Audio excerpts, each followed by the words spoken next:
Hey everyone, and welcome back to Hollow Voice. Today, we're delving into a story that hits a little too close to home. It's called The Visit, and it's about that unsettling feeling when the familiar suddenly becomes terrifyingly strange. Imagine this: you and your younger brother are finally getting to meet your grandparents for the very first time. Your mom drops you off for a week-long stay at their remote farmhouse, deep in the countryside. The house is old, filled with the scent of mothballs and baked goods. Nana and Pop seem sweet enough, doting on you, baking your favorite cookies. It feels almost perfect, like something out of a storybook. But then, the rules start. The first one is simple. Bedtime is at 9:30 p.m. sharp, no exceptions. And you are absolutely forbidden to leave your room after that time. It seems a bit strict for grandparents you've never met, but you brush it off. They're old-fashioned, you tell yourself. The first night, you're jolted awake by a strange sound. It's a scratching noise coming from downstairs. You peek out your door, heart pounding, and see Nana crawling on all fours, clawing at the walls like a feral animal. You slam the door shut, convincing yourself it was just a bad dream. It had to be. The next day, things get weirder. Pop seems to have moments where he forgets who you are, staring at you with a chillingly vacant expression. During a game of hide-and-seek in the woods, he tackles you, screaming that you're not his real grandchildren. He apologizes moments later, blaming it on a senior moment, but the fear has already taken root. Nana's behavior is even more disturbing.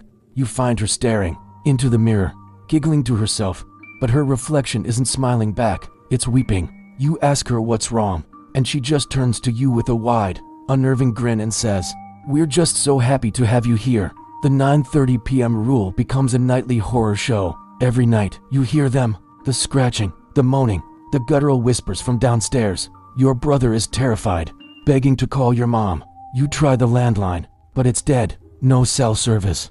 You're completely cut off, trapped in this isolated house with two people who are becoming more monstrous by the hour. One afternoon, desperate for answers, you decide to explore the one place you were told never to go, the basement. The door is locked, but you manage to pick it with a hairpin. The air that hits you is foul, thick with the smell of decay. As you descend the creaky wooden stairs, you find old, dusty letters and photographs. They're from your real grandparents, and then you see a news clipping from a local paper, dated 6 months ago. It reports the tragic, unsolved disappearance of an elderly couple from their farmhouse. Their names are the same as your grandparents'. Your blood runs cold. If they disappeared, who are the people upstairs? Suddenly, a floorboard creaks above you. They know you're down here.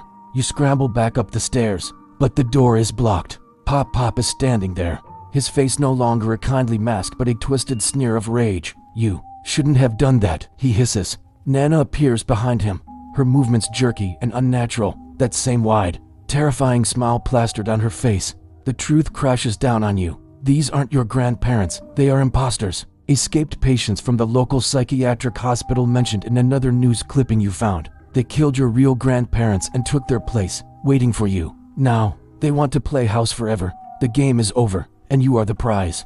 The storybook visit has become a fight for survival, a desperate escape from the monsters who welcomed you in. Because sometimes, the people you're told to trust are the ones you should fear the most. For more unsettling stories and psychological horror that crawls under your skin, follow and subscribe to Hollow Voice, where home is never truly safe. Thanks for listening.